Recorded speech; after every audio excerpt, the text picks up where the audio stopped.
हम सबके अंदर यही विचार उठ रहा है कि क्या ये गीता की पुनरावृत्ति तो नहीं हो रही, और यदि हाँ, तो प्रजापिता ब्रह्मा कुमारी विश्वविद्यालय ने राजयोगी आदरणीय भ्राता बृजमोहन भाई, जो इस ईश्वरीय विश्वविद्यालय में पिछले 65 वर्षों से अपने जीवन को समर्पित करते हुए इन सेवाओं में अपना दिन और रात, अपना समय, श्वास, संकल्प, अपनी वृत्ति, अपनी कृति, अपने व्यवहार इसमें लगा दिए हैं। इस जीवन में आने से पूर्व आप भाखड़ा नांगल के फाइनेंस के डायरेक्टर रहे और वो सेवाएं करते हुए आपने वहाँ से रिज़ाइन किया और इस ईश्वरीय विश्वविद्यालय में अपनी अमूल्य सेवाएं पिछले 65 वर्षों से दे रहे हैं। और इस ईश्वरीय विश्वविद्यालय के आज एडिशनल सेक्रेटरी जनरल हैं। इस विद्यालय से निकलने वाली प्योरिटी मंथली न्यूज़पेपर के आप एडिटर इन चीफ हैं। बहुत गहन अध्ययन किया है। Philosophy founds many truth, but not the truth. उस वास्तविकता को आज का बुद्धिजीवी मानव बहुत गहराई से अध्ययन करता है और उसके लॉजिक के पीछे जाता है। आदरणीय भ्राता जी से अनुरोध करती हूँ, बीच बीच में 2-3 बार वो शब्द निकला है, उसको रेफर किया गया है कि क्या दैवी संपदा और आसुरी संपदा दोनों के बीच हिंसक युद्ध हो सकता है, या देवासुर संग्राम कभी हुआ है? उसकी सत्यता और वास्तविकता की कसौटी क्या है? अथवा क्या हिंसक युद्ध बिल्कुल ही नहीं हुआ है, या हिंसक और अहिंसक दोनों प्रकार के कोई युद्ध है? इस बात पर हमारे बीच आप प्रकाश डालिएगा। आदरणीय राजयोगी ब्रह्मा कुमार बृजमोहन भाई। ओम शांति। परम आदरणीय दादी रतन मोहिनी जी, मंच पर आसीन आज के आपके साथ विचार शेयर करने वाले बहन भाई, और मैं देख रहा हूँ कि बताया गया कि सभा के बीच में अब भी मेरे को लगता है 2 घंटे तो हो चुके हैं, बिल्कुल शांति से, प्रेम से गीता के बारे में श्रवण करने वाले गीता प्रेमी बहनों और भाइयों,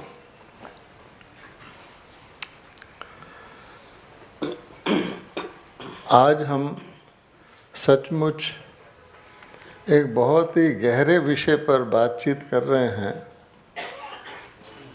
मेरे को ब्रह्मा कुमारीज़ की तरफ से रिस्पॉन्सिबिलिटी मिली हुई है कि सारे भारत में जा कर के इस प्रकार के आयोजन करूं।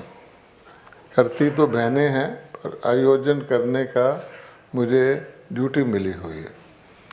तो मैं कई जगह गया हूं, पर आज मैं गुजरात में बैठा हूं। तो गुजरात के अंदर मुझे वो जो गीता के भगवान का प्रेम है, और क्योंकि मेरे माताजी मथुरा में रहे हैं, तो और गीता के भगवान द्वारा बनाई हुई दुनिया की कुछ परंपराएं हैं, वो मैं गुजरात में देखता हूँ। पहली बात तो यहाँ झूला रखते हैं, घर में झूला रखते हैं ना, तो आप जानते हैं कि झूला खुशी का प्रतीक है। कोई उदास व्यक्ति झूला नहीं झूलता। फिर मैंने ये देखा है कि यहाँ एक प्रकार का रास होता है? वो रास आप जानते हैं किससे कनेक्टेड है? रास के कई अर्थ होते हैं। राशि मिलाना अर्थात एक प्रकार के प्रेम प्यार से रहना। और जब वो रास करते हैं तो वो ये भी नहीं देखते मेरी आयु क्या है, मेरा शरीर का वजन क्या है, मस्त हो जाते हैं। तीसरी बात मैं देखता हूँ सफाई। जैसे मंदिर के अंदर लोग शू नहीं ले जाते, तो गुजरात के घरों में ही बाहर जूता उतार देते हैं कि जैसे कि पाँव को आपके मिट्टी जरा ना लगे, सारा घर घूम लो। तो ये है कि अभी तो हम अभियान चला रहे हैं, लेकिन cleanliness is next to godliness, तो ये भी एक विशेषता है। इसलिए ही मुझे लगता है कि आप इतने प्रेम से उस गीता के भगवान की बातें सुन रहे हैं और इसको एक प्रकार का निष्कर्ष की तरफ जा रहे हैं। और विषय भी इतना सुंदर रखा गया। हमने प्रजापति जी से सुना, औरों से भी सुना कि बहुत ही गहन विषय है, क्योंकि ये विषय कोई थ्योरेटिकल नहीं है, इसका हमारे समाज पर बहुत गहरा असर है। क्योंकि कहा जाता है victory of good over evil, कि बुराई पर अच्छाई की जीत। ठीक है, किस माध्यम से? अगर बुराई पर अच्छाई की जीत होनी है और हुई है तो किस माध्यम से? तो क्योंकि किसी प्रकार से श्रीमद् भगवत गीता में एक सिंपल गलतफहमी हो गई केवल, तो हमारे सारी ही वृत्तियों में आ गया कि शायद बुराई पर अच्छाई की जीत हिंसा द्वारा होती है। हमने राम रावण का युद्ध दिखाया, वो भी हिंसा द्वारा। और आज हम ये समझने लग गए हैं, वैसे तो जज साहब बैठे हैं, आज भी कोई व्यक्ति लॉ को अपने हाथ में लेकर हिंसा कर दे तो उसको खराब गिना जाता है, जबकि ये कलयुग का ज़माना है। तो क्या आपके ख्याल में हिंसा को किसी भी प्रकार से जायज़ वैध करार किया जा सकता है? किसी भी प्रकार से? तो इसलिए उस चीज़ को लेकर के हमारे समाज में वो जो बढ़ते बढ़ते बढ़ते यहाँ तक हो गया है कि हम हिंसा को एक प्रकार का जस्टिफाइड मानने लग गए हैं। निकला कहाँ से? और अगर कोई चीज़ धर्म के नाम से निकलती है और वो भी गीता के नाम से निकलती है और गीता के भगवान के नाम से निकलती है, तो उसका बहुत गहरा असर होता है। ठीक है, हमारे देवी देवताओं को भुजाएं दिखाई हैं, अस्त्र शस्त्र दिखाए हैं, लेकिन वो सब अलंकारिक हैं। तो अलंकारिक को वास्तविक ले करके आज हम क्या कर रहे हैं कि कहीं भी आप कोई सिनेमा भी देखने जाएंगे तो बुरे आदमी को जीतने के लिए अच्छा आदमी उससे ज़्यादा हिंसक होना चाहिए। कहाँ से निकला? तो अच्छाई अच्छाई है, बुराई बुराई है, रात रात है, दिन दिन है, इस बात को हमने देखना है। अगर आप श्रीमद् भगवत गीता के 2nd अध्याय से शुरू करें तो कहा जाता है शंख बजाए। सब ने शंख बजाए, बड़े भयंकर शंख बजाए, लेकिन गीता के भगवान ने और अर्जुन ने कौन से शंख बजाए? उसके साथ एक एडजेक्टिव लगा हुआ है, अलौकिक शंख बजाए। अब आप सोचिए, बाकियों ने तो और तरह के बजाए, अलौकिक बजाए, अर्थात वो कोई युद्ध के लिए नहीं बजाए, उनका सिस्टम अलग है। इसलिए आज हम पहले इस बात का फैसला, जो मुझे टॉपिक दिया गया है, ये करते हैं कि क्या दैवी संपदा, आसुरी संपदा या देवता और असुर, अच्छे लोग और खराब लोग आपस में युद्ध करते हैं? युद्ध करना किसका काम है? युद्ध करना, हिंसा करना किसका काम है? तो चैप्टर 16 में भगवान ने 2 संपदा बताई हैं और हिंसा आसुरी संपदा का मुख्य लक्षण बताया है और अहिंसा दैवी संपदा का मुख्य लक्षण बताया। दोनों पोल्स अपार्ट हैं। अब भगवान क्या करने आए थे? वो कहते हैं कि मैं तो आसुरी संपदा को समाप्त करके दैवी संपदा की पुनः स्थापना करने आया। तो अगर अहिंसा उसका प्रथम लक्षण है तो ज़रूर अहिंसा का अंत करके हिंसा की स्थापना की होगी। अब प्रश्न ये है कि क्या दोनों संपदा इकट्ठे रहते हैं, इकट्ठे हो सकते हैं? क्या अंधेरा और रोशनी इकट्ठे हो सकते हैं? क्या ज्ञान और अज्ञान इकट्ठे हो सकते हैं? और फिर परमात्मा जो दुख देने वाली चीज़ है, जो समाज को कष्ट देने वाली चीज़ है, उसको ठीक करने के लिए आए। उसके बाद जब ठीक कर दिया तो उसके बाद क्या दैवी संपदा ही रहेगी या उसमें आसुरी भी थोड़ी मिक्स होगी? क्योंकि हम लोग जनरली ये कह देते हैं दुख सुख आदि काल से चले आ रहे हैं। लॉजिकली अगर कोई चीज़ आदि काल से चली आएगी तो अंत काल तक रहेगी, फिर तो आपको उसको चेंज करने का सवाल ही नहीं पैदा होता। हमारे पास जज बैठे हैं, आप में भी आप अपने जजमेंट को यूज़ करिए। समाज में गीता के भगवान ने जो हिंसा बताई वो कौन सी बताई है? काम, क्रोध, लोभ नरक के द्वार हैं। मोह से गीता शुरू होती है, मोह के अंत होती है मोह। तो अब आप कोर्ट में जाइए, किसी भी कोर्ट में जाइए और रजिस्ट्रार से पूछिए कि जितना लिटिगेशन चल रहा है वो किस किस कारण से चल रहा है, तो आप देखेंगे काम के वश, क्रोध के वश, लोभ के वश,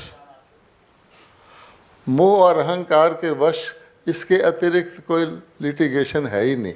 है तो बता दीजिए, उसकी डिटेल आप खुद देख सकते हैं। इसका मतलब क्या हुआ कि और वो तो कोर्ट में तो थोड़ा हिस्सा जाता है। अब आप समाज में आ जाइए। हमारे समाज में, चाहे घर में, चाहे समाज में, चाहे देश में, अगर कोई भी प्रकार का इनजस्टिस है, जिसको हम लोग दुराचार, अत्याचार, पापाचार, भ्रष्टाचार, कोई भी नाम ले लेंगे, उसके पीछे क्या है प्रॉपर्टी का झगड़ा है, चाहे संबंधों में झगड़ा है, किसी भी प्रकार का झगड़ा है, ये 5 है। तो इसका मतलब क्या हुआ कि हिंसा के 5 प्रकार हैं। आप गौर से देखिए, हिंसा के 5 प्रकार हैं और गीता के भगवान ने इन 5 प्रकारों को अंत करने के लिए कहा है और करवाया है। उसके बाद अहिंसक सृष्टि शुरू हुई है, जिसको हम दैवी संपदा कहते हैं। और वो भी कोई इमेजिनरी चीज़ नहीं है। आप मंदिरों में चले जाएं, मंदिरों में चले जाएं, हम ब्रह्मा कुमार कुमारियाँ बैज लगाते हैं श्री लक्ष्मी श्री नारायण का, उनमें और हमारे में क्या फ़र्क है? वो भी देवी देवता भी हमारे जैसे हैं, हम उनकी पूजा करते हैं, उनकी मूर्ति तक की पूजा करते हैं। क्या फ़र्क है? उनके जो क्वालिफिकेशंस हैं वो क्या हैं? सर्वगुण संपन्न, आज उल्टा कर लीजिए, सर्व अवगुण संपन्न। अच्छा, 16 कला संपूर्ण, आज उल्टी कलाएं चल रही हैं। संपूर्ण निर्विकारी, आज संपूर्ण विकारी। मर्यादा पुरुषोत्तम, आज कोई मर्यादा नहीं है। अहिंसा परमो धर्म, आज संपूर्ण हिंसा। अगर हम एक ही आइटम ले लें, कहा गया है कि जहाँ नारी का सम्मान होता है वहाँ देवता वास करते हैं। उल्टा कर लीजिए, जहाँ नारी का अपमान होता है वहाँ कौन वास करते हैं? दूसरे शब्दों में क्या कहेंगे? आज आप देख सकते हैं, सड़क पे जाओ, ट्रक के पीछे लिखा होता है बुरी नज़र वाले तेरा, और अगर आपको सबका, बुरी नज़र वालों का मुंह काला करना पड़े तो आपको ब्लैक पेंट भी इंपोर्ट करना पड़ेगा, इतना चाहिए आपको, आप सोच सकते हैं। एक आइटम है। अच्छा, तो अगर किसी देश में जिसमें गीता हो, गीता का भगवान हो, वहाँ नारी की ये हालत हो, मुझे वर्णन करने की ज़रूरत नहीं है, हैं? तो वो देश क्या इस वक्त क्या बन गया है? अच्छा, हम और बातों में उन्नति, ये वो प्रगति की बात करते हैं। चरित्र, if character is lost everything is lost. तो गीता चरित्रवान, जिसको आर्य कहो, सुधरे हुए कहो, देवता कहो, उनकी सृष्टि के नवनिर्माण के लिए भगवान आते हैं। अच्छा, अब क्वेश्चन ये है कि भगवान करवाते हैं या हम करते हैं? ऐसा बड़ा काम भगवान कराते हैं या हम करते हैं? इसमें आप गौर से देखिए कि परमात्मा कह रहे हैं मैं फिर आऊँगा। खास शब्द नोट करने का ये है कि मैं फिर आऊँगा। ये क्यों कहा भगवान ने? वो कह देते कि मैंने जो ज्ञान सुनाया गीता में लिखा हुआ है, आप लोग पढ़ के अपनी ठीक कर लेना अपने आप को। ये क्यों कहा मैं फिर आऊँगा? क्या अब गीता है कि नहीं है? है। भगवान के आने की ज़रूरत है कि नहीं है? हम सब जानते हैं, सब कह रहे हैं कि हम भगवत गीता को पढ़ते हैं, सुनते हैं, समझते हैं, लेकिन हमारी वो जो वृत्ति है, जैसे भाई साहब ने कहा कि वो जानते बूझते भी उस तरफ नहीं जाती। तो क्वेश्चन ये हो गया कि वृत्ति में फ़र्क आ गया है। अब वृत्ति के फ़र्क को कौन चेंज करेगा? तो भगवान कहता है मैं योग द्वारा, मैंने कहा हुआ चेंज कराऊंगा, या कि वृत्ति का फ़र्क वैसे ही चेंज हो जाएगा। तो इसलिए भगवान ने गीता में योग सिखाया, ठीक है, हम लोग ठीक हुए थे, ऐसा नहीं। अब ये सोचिए कि परमात्मा जब आए होंगे, गीता सुनाई होगी, उसके बाद दुनिया बदली होगी कि नहीं बदली होगी? बदली होगी ज़रूर। वो कह रहे हैं कि मैं अधर्म का विनाश करके पुनः अच्छी तरह से धर्म की स्थापना करता हूँ। लेकिन उनको ये भी पता है कि मैं स्थापना करके जा रहा हूँ, ये सदा नहीं चलेगा, कुछ समय चलेगा, लेकिन फिर धीरे धीरे शनय शनय वो देवता पुण्य क्षीण होंगे, वाम मार्ग में जाएंगे, और फिर वो जो मेरे द्वारा स्थापित किया हुआ देवलोक है, सतयुग है, वो ख़त्म हो जाएगा, अहिंसा की दुनिया ख़त्म हो जाएगी। फिर धीरे धीरे हिंसा की दुनिया शुरू होती है। हिंसा मैंने ये पांचों में से देख लीजिए। अच्छा, वो बढ़ते बढ़ते बढ़ते जब अति को हो जाएगी तो मेरी गीता भी काम करेगी, भक्ति भी काम करेगी, पूजा भी काम करेगी। लेकिन जैसे किसी मकान को रिपेयर किया जाता है, रिपेयर करने के बावजूद भी वो पुराना ज़रूर होता है। इसलिए भगवान ने ये पता है, ऐसे नहीं कि ये चीज़ें फजूल हैं। हमारे साधुओं ने भी अपना कंट्रीब्यूशन किया है, हमारे शास्त्रों ने भी हमारा अपना कंट्रीब्यूशन किया है, लेकिन एक स्टेज वो आ जाती है जब वो दोबारा से उसको चेंज करना पड़ता है, तब भगवान करते हैं। इसलिए वो कहते हैं कि ये जो कह देते हैं आसानी से, देव असुर संग्राम हुआ, देव असुर संग्राम चल रहा है। देवताओं का लोक ही और है, समय और है। देवता लोग सतयुग में रहने वाले, असुर लोग कलयुग में रहने वाले, वो आएंगे कैसे संग्राम करने? फिर देवताओं के अंदर तो युद्ध करने का सवाल ही पैदा नहीं होता। अभी हम कह रहे हैं कि गीता के भगवान ने उस प्रकार का युद्ध नहीं सिखाया। इसीलिए ब्रह्मा कुमारी ने ये टॉपिक रखा है कि पहले तो ये सोचिए कि क्या भगवान ने हिंसा की प्रेरणा दी? और श्रीमद् भगवद गीता का सारा मूल्य ही घटा दिया गया है केवल एक बात करके कि वो हिंसा का शास्त्र है, हिंसा को समाप्त करने वाला ग्रंथ है, 5 प्रकार की हिंसा को नष्ट करने वाला ग्रंथ है। और हमने कह दिया कि शुरू ही, और एक तरफ भगवान को बंसी वाला दिखाते हैं, रास करवाने वाला दिखाते हैं, स्नेह मूर्त दिखाते हैं। अभी आप लोगों ने कहा, तभी मैंने कहा गुजराती भाई बहनों में एक खास संस्कार है, और उसको कह के आप दिखा दें, और सारी मातृशक्ति गीता से गुम।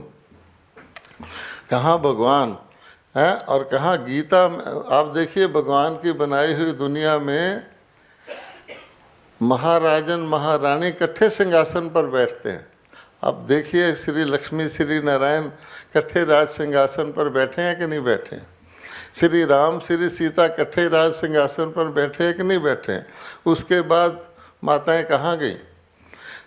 तो इसलिए भगवान वो, और हमने उनसे लड़ाई का बता दिया, उनका ज्ञान वो दूसरा दे रहे हैं, योग का ज्ञान दे रहे हैं कि मुझे योगी प्रिय है, मुझे ज्ञानी प्रिय है और मुझे श्रद्धावान प्रिय है।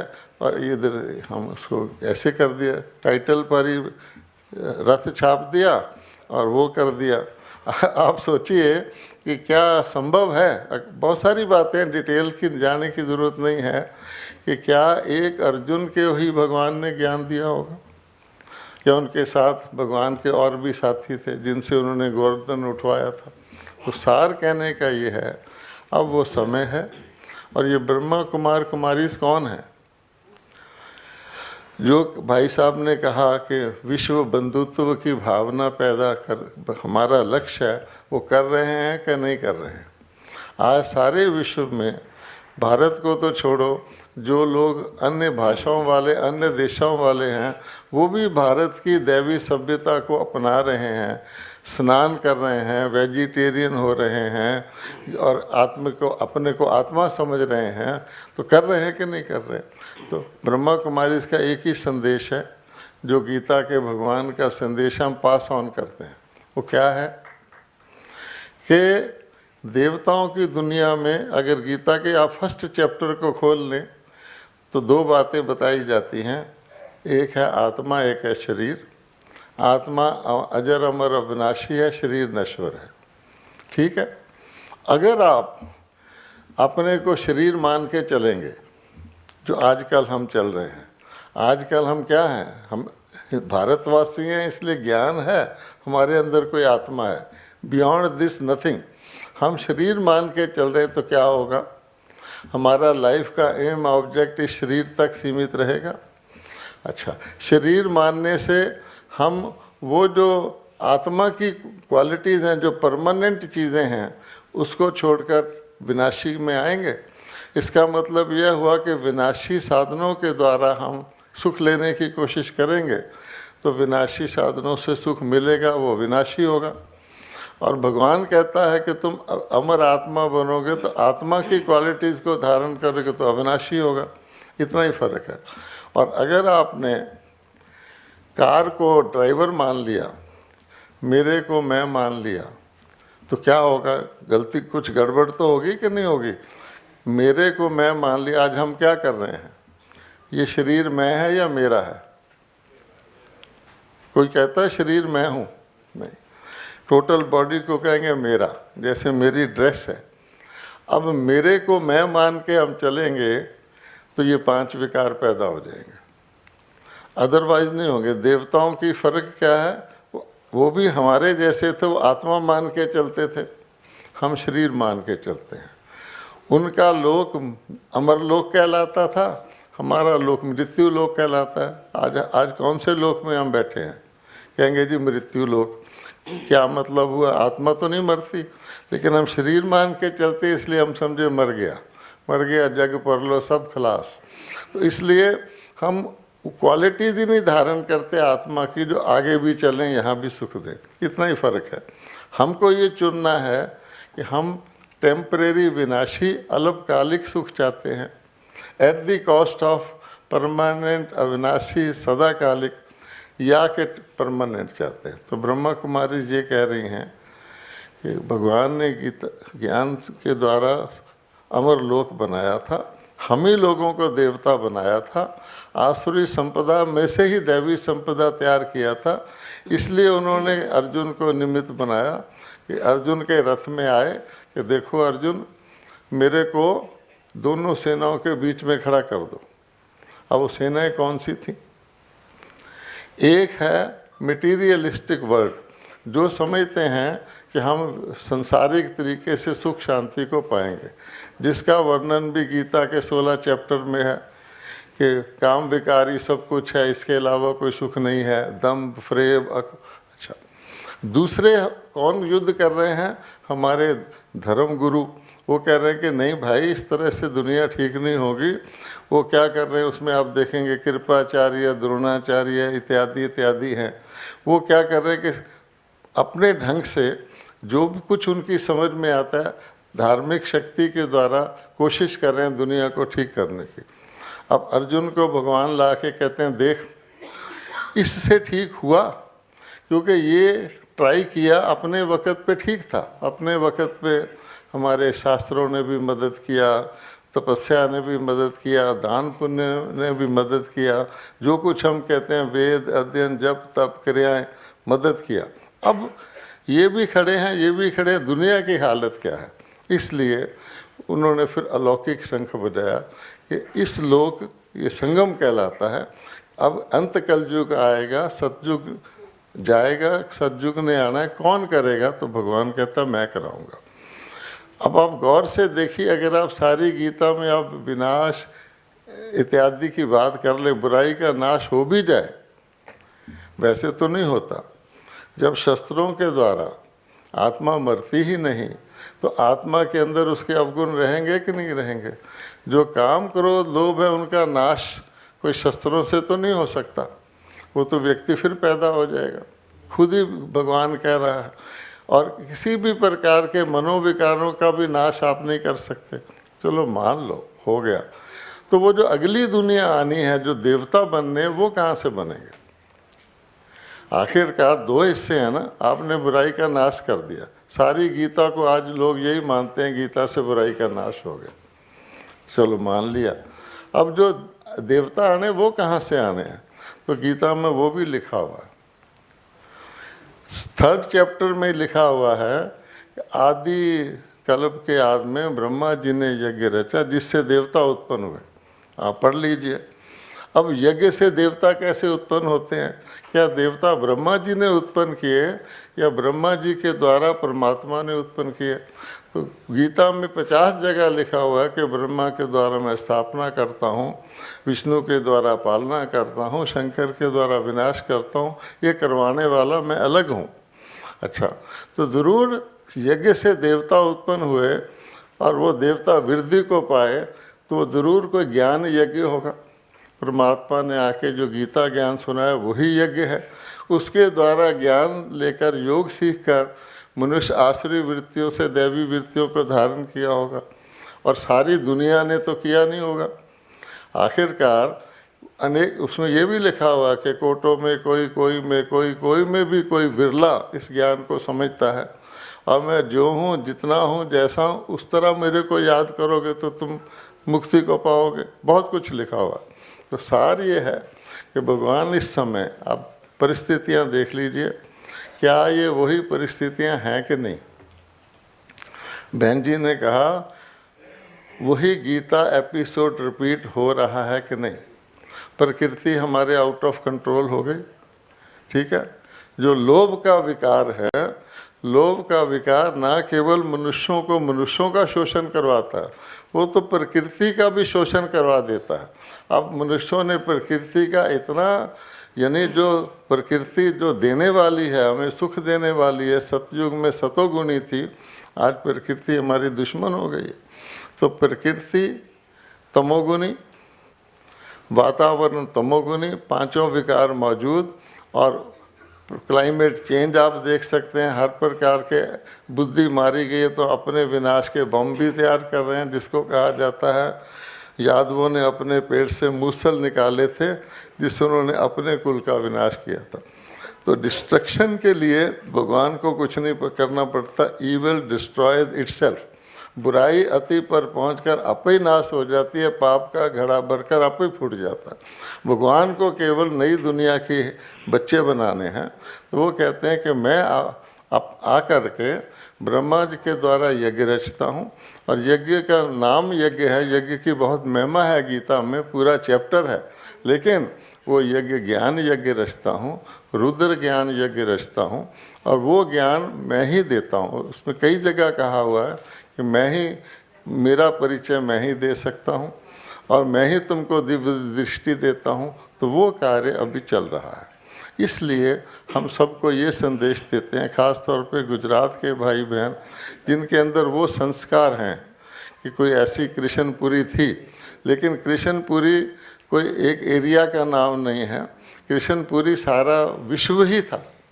उसको बंसरी बजाता हुआ ग्लोब पर दिखाते हैं कि नहीं दिखाते हैं? तो बंसरी चैन की बंसरी होती है कि नहीं होती है? झूला खुशी का झूला होता है कि नहीं होता? इसलिए भगवान कहता है कि मैं तुमको योद्धा से विजयी बनाता हूँ। तो वो योद्धा जो अर्जुन को दिखाया गया है, अगर उस प्रकार का योद्धा नहीं है, ये विकारों को जीतने वाले योद्धा है। तो विकारों को जीतिए, मनुष्य से नर से नारायण बने, यही गीता का लक्ष्य है और यही मैसेज हम सबको देना चाहते हैं। ओम शांति।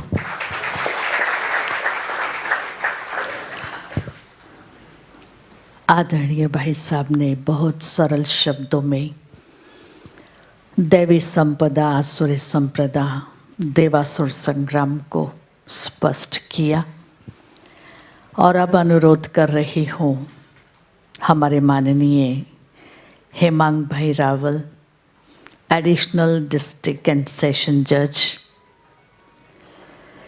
महसाना, काफ़ी देर से बहुत साक्षी दृष्टा होकर के मैं देख रही हूँ आप श्रवण कर रहे हैं। बीइंग अ जज, अभी आप अपनी जजमेंट हमारे सामने रखिएगा। સરસ મજાની થાળી મિષ્ટાનપૂર્વક ભરાયેલી છે ને આપણે બધાએ ખાઈ લીધી છે, એટલે હવે મારો વારો ઓલો મુખવાસની જેવો આવ્યો છે. એટલે પણ ઘણીવાર એવું થાય કે સરસ મજાનું ખાધું હોય ને તો પચાવવા માટે મુખવાસ બહુ સારું લાગે. વક્તાઓ મહાનુભાવે ખૂબ સરસ કીધું. ગીતા ઉપર તો મેં વાંચી છે, પણ હજી એટલું બધું સમજાયું નથી. વાંચન કરવા માત્રથી આપણને ગીતાનું જ્ઞાન આવી શકે નહીં. શ્રવણ વાંચનની સાથે એટલું જ જરૂરી છે. એટલે અમને થયું કે ચલો આ આપણે વાંચ્યું પણ શ્રવણ નહીં કરીએ ને ત્યાં સુધી સમજ બહુ નહીં પડે. પણ આટલું બધું બધાએ કીધું. એમને કીધું, ત્રિવેદી સાહેબે કીધું કે ભારત છે વિશ્વગુરુ નથી, તો હું કહીશ કે હું એમની વાત સાથે સંમત નથી. અમેરિકા જો જગત જમાદાર હોઈ શકે તો ભારત વિશ્વગુરુ ચોક્કસપણે છે.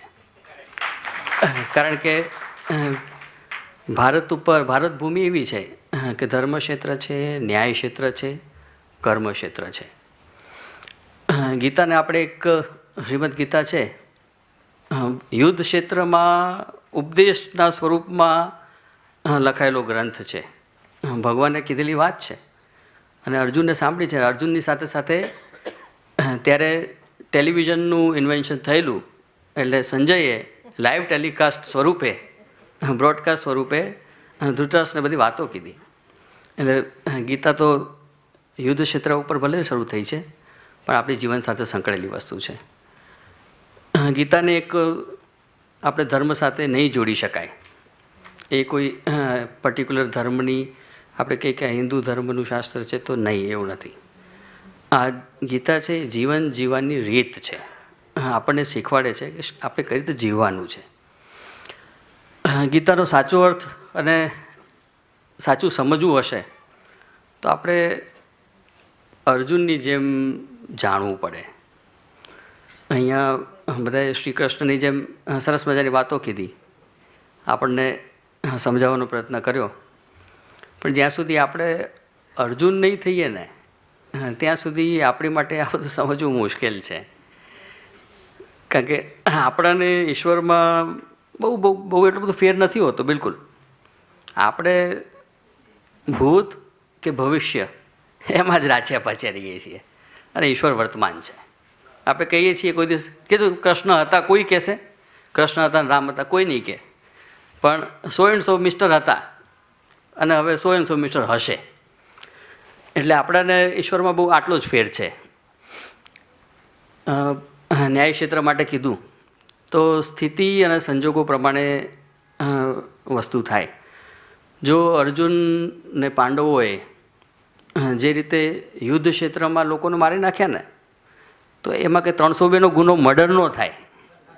કારણ કે એ યુદ્ધ ક્ષેત્ર હતું એટલા માટે. પણ આ જ અર્જુન, આ જ ભીમ, એને દુર્યોધનને કૌરવોને એના ઘરમાં રાજમહેલમાં જો મારી નાખ્યા હોત ને તો એ 302નો ગુનો થાત.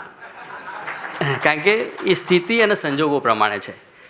એટલે આપણે માણસો સ્થિતિ અને સંજોગો પ્રમાણે જ વર્તીએ છીએ. ओम शांति। बोलो सभी प्रेम से ओम शांति। ओम शांति। ओम शांति।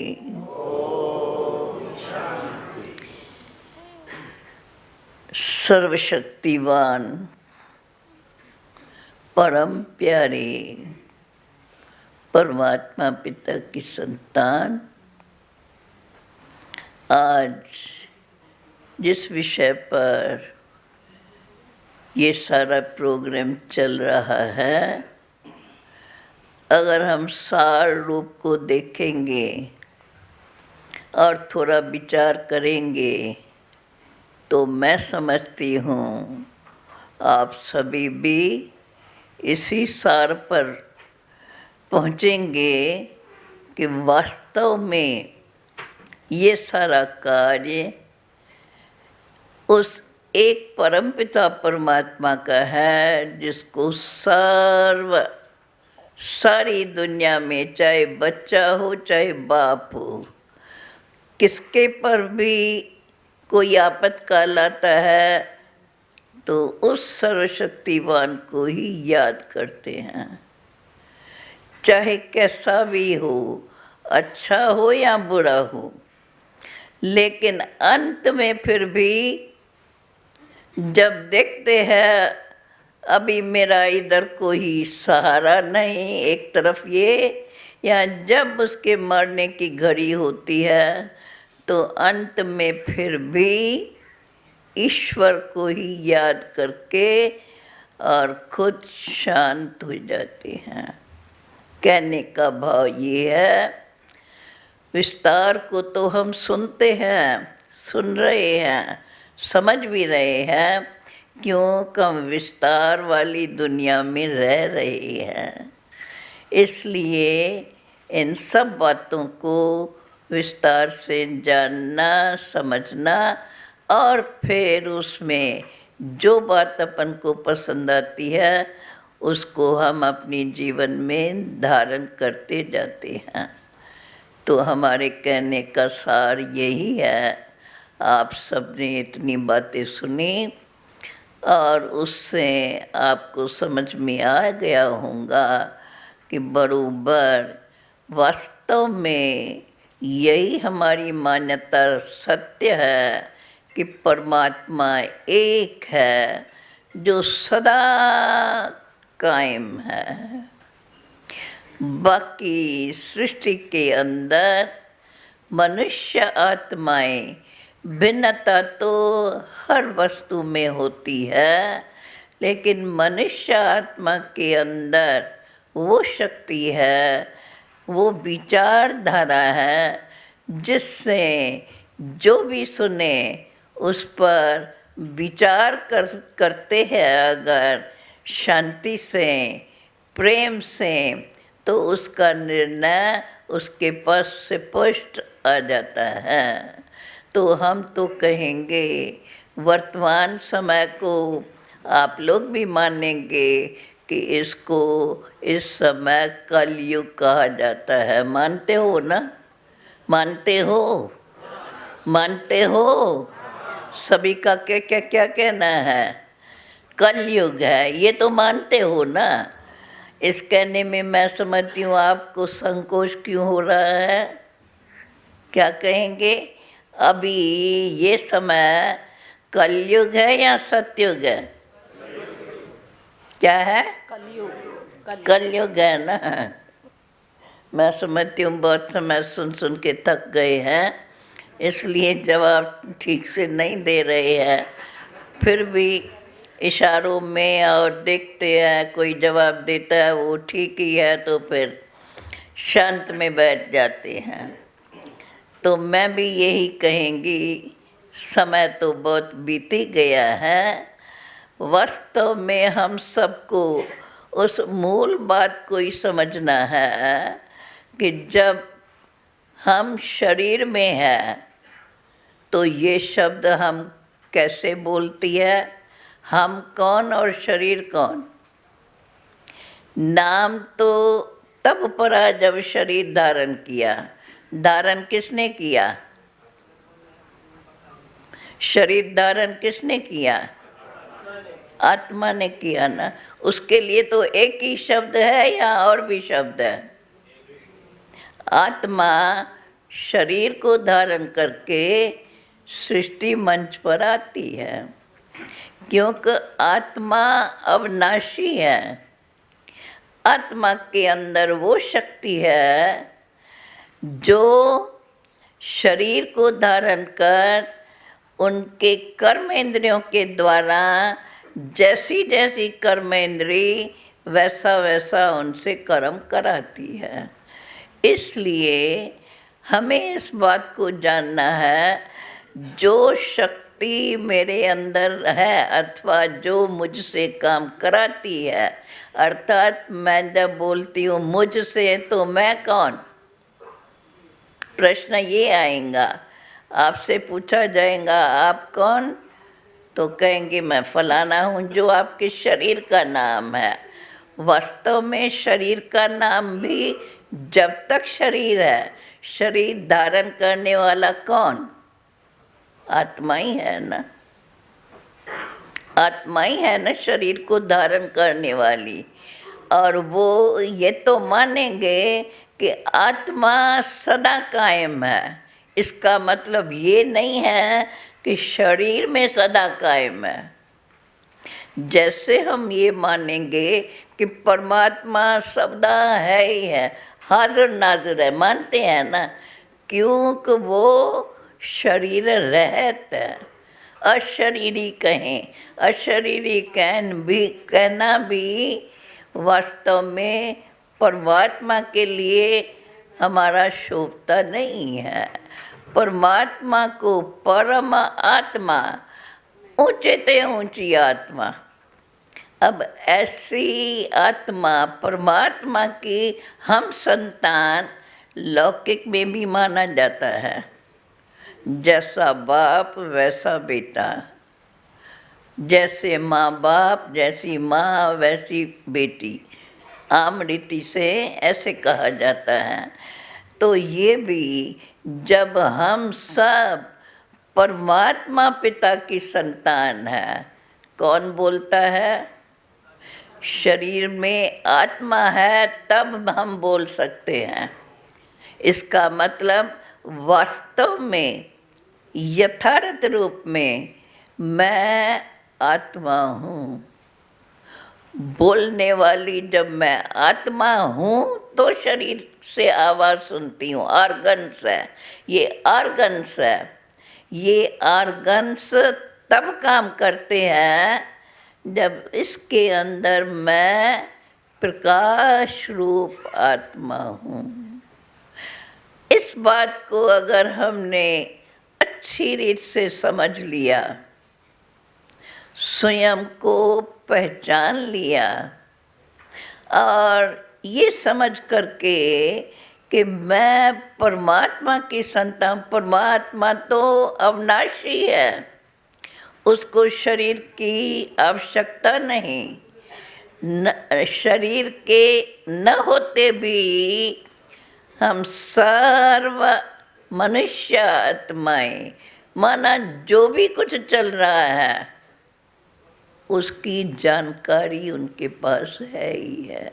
वो ऐसा सिर्फ जब चैतन्य स्वरूप ले तब काम करता है, ऐसा नहीं।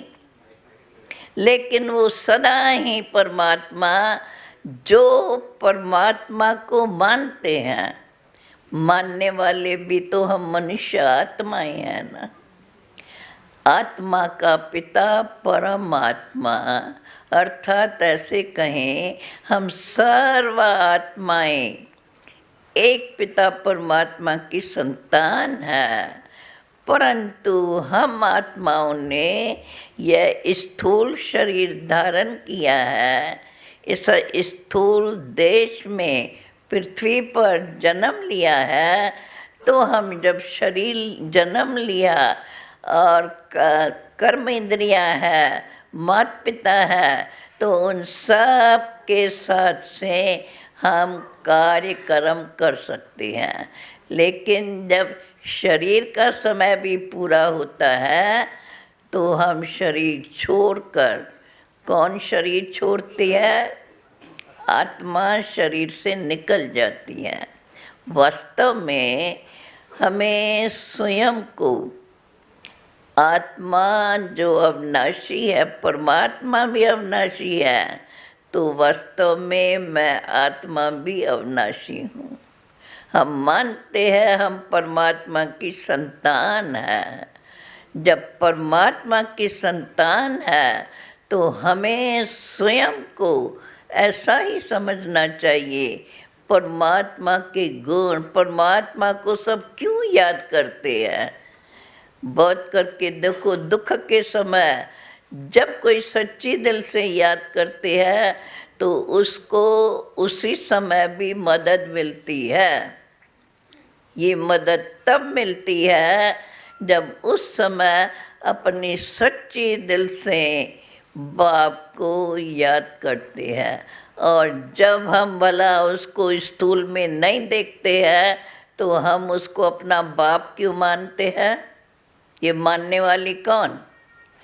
आत्मा जो अंदर है वो मानती है। उसने शरीर धारण किया है तो वो कहती है हम सर्व आत्माओं का पिता एक परमात्मा है, जिसकी शक्ति से हम सब हर एक को के अंदर आत्मा है, जो इस सृष्टि में हर एक अपना अपना कार्य करते हैं। इसलिए हमें इस बात को जानना है वास्तव में मैं कौन हूँ और मैंने इस शरीर को धारण किया है तो आत्मा के गुण क्या है। परमात्मा ने हम बच्चों के लिए कौन से गुणों से हमें इस शरीर को में भेजा है।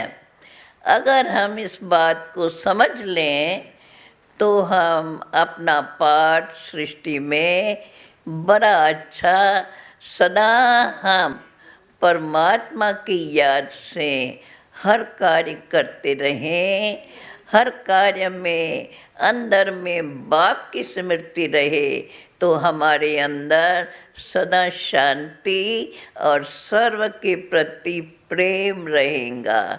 अगर हमारे अंदर प्रेम और शांति की शक्ति है तो हम इस शरीर में रहते स्वयं को भी उसी गुणों से चलाएंगी तो ऑटोमेटिकली हम इस जीवन में भी अपन को सुखी और शांत और खुशनुमा रख सकेंगी।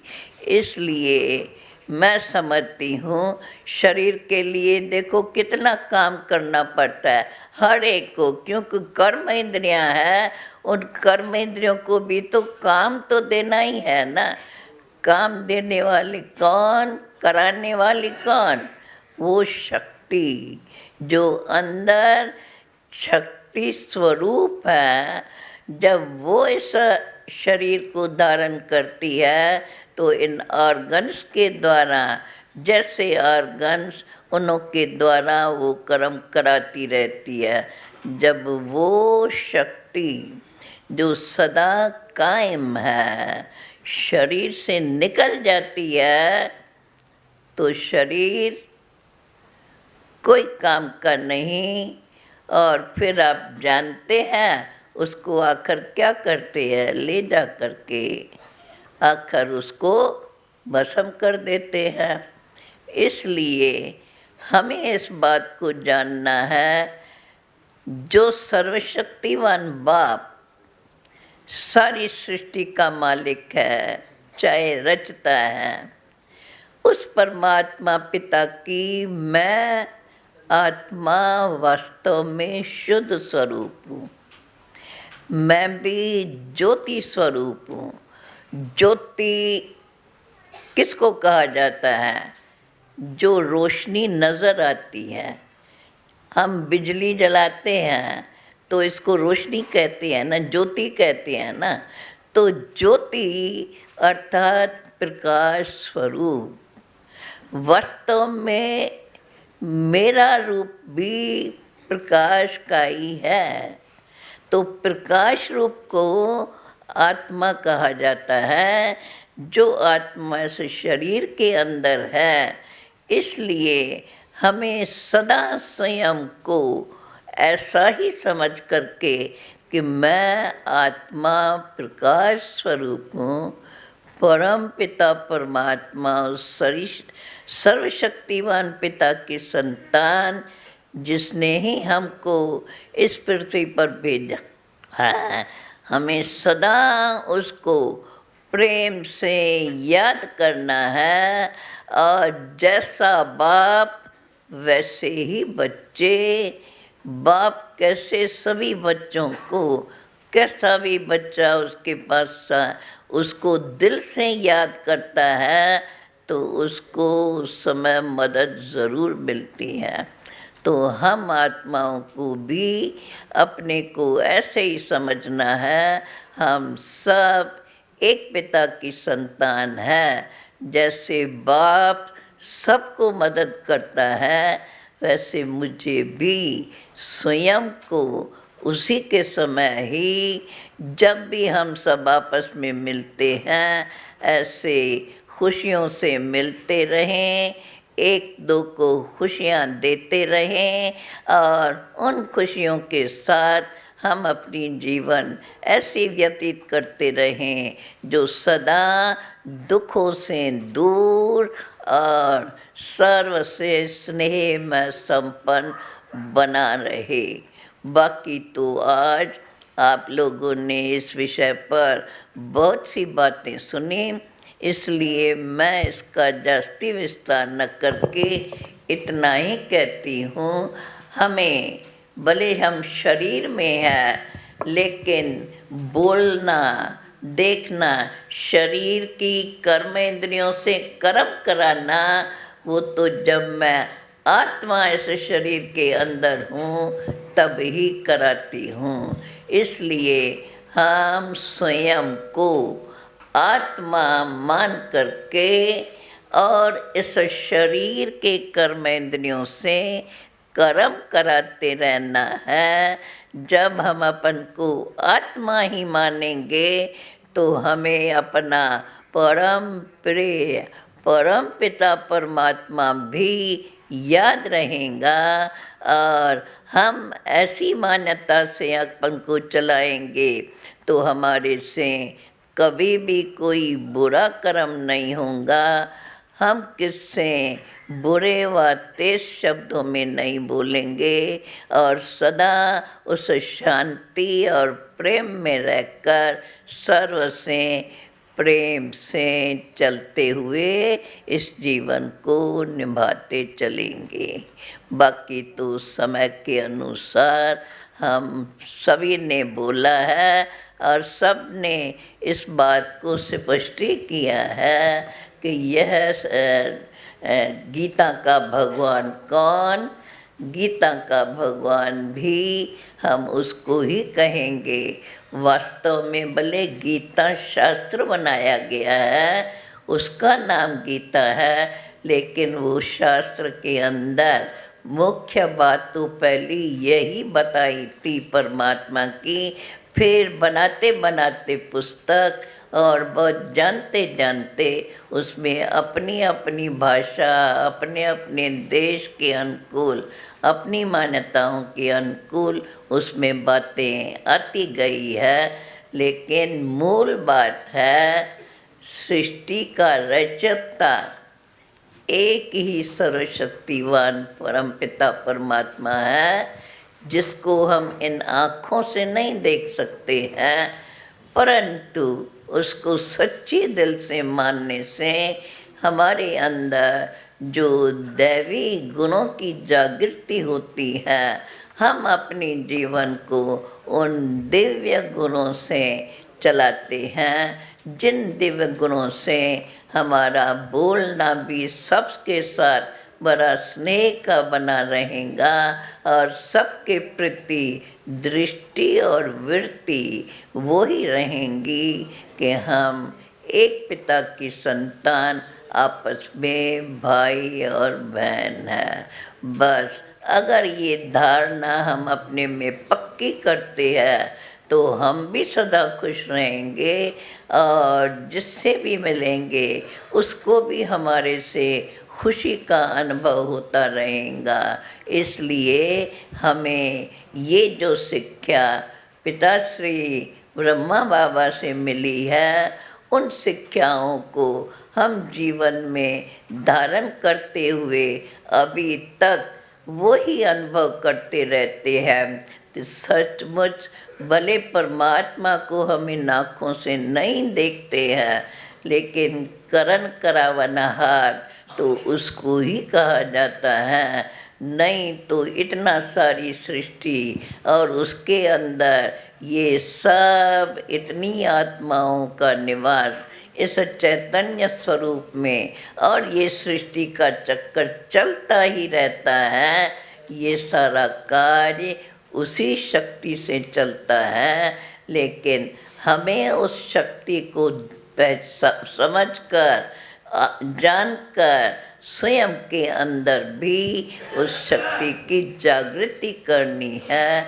मैं शुद्ध आत्मा हूँ, अर्थात मैं सर्वशक्तिवान पिता की संतान, शक्ति स्वरूप, प्रकाश स्वरूप हूँ, जो इस शरीर के द्वारा हर कार्य सृष्टि में रहने से शरीर को काम दे कराने वाली हूँ। इसलिए मुझे सदा अपने उसी स्वमान में रहना है और सदा मेरे अंदर यही याद बनी रहे कि मैं शुद्ध आत्मा, सर्वशक्तिवान परमात्मा पिता की संतान हूँ।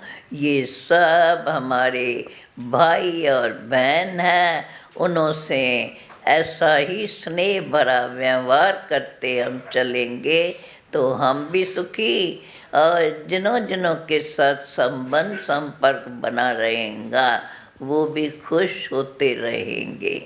बाकी तो बहुत समय से बैठे हैं, बहुत कुछ सुना है, इसलिए हम अपनी वाणी को राम देते हैं। बहुत सुंदर दादी जी, बहुत बहुत शुक्रिया।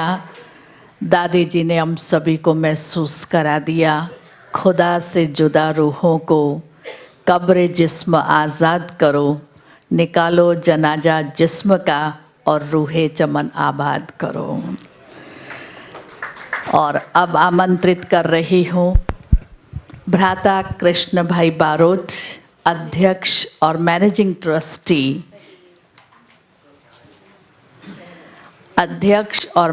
ट्रस्टी कृष्णचंद्र वर्ल्ड योगा पूर्ण संस्थान महसाना, दादी जी का सम्मान करेंगे और साथ ही जनाब हज़रत साहब सादुतुल्लाह खान दादा मौलवी भी दादी जी का सम्मान करेंगे।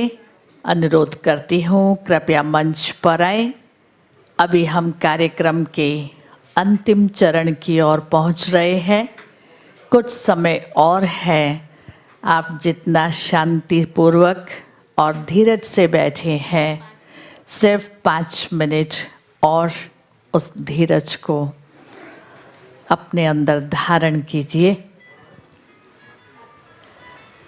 जनाब हज़रत साहब सादुल्लाह खान दादा मौलवी जी,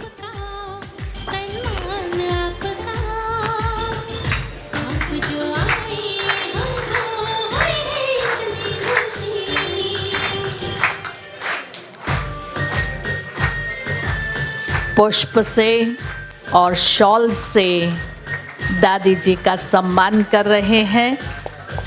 जैसे चंदा मुस्कुरा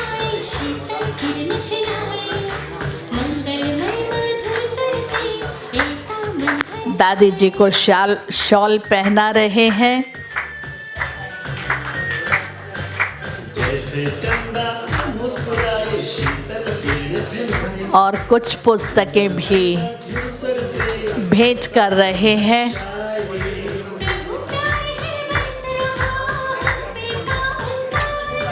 स्नेह पुष्प से महक उठा पाकर प्रभु का दामन।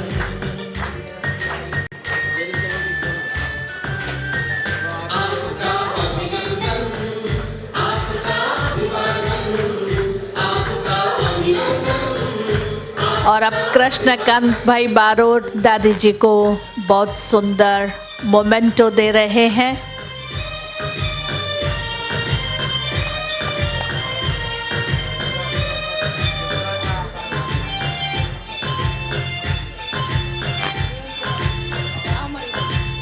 और इसके साथ ही हम मंच पर विराजमान हमारे विद्वान अतिथियों का भी दादी जी ईश्वरीय स्मृति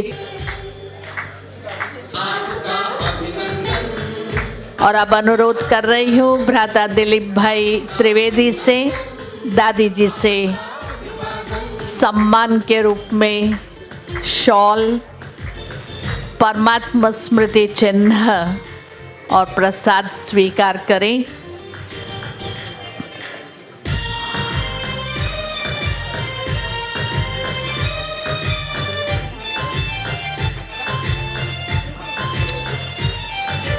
माननीय भ्राता देवा हेमांग भाई रावल, एडिशनल डिस्ट्रिक्ट जज एंड सेशन जज महसाना से अनुरोध करती हूँ, कृपया दादी जी से स्मृति चिन्ह स्वीकार कीजिए। दादी जी शॉल पहना करके आपका सम्मान कर रही हैं। मगन ये कण कण शुभ भावना में जग रहे हैं।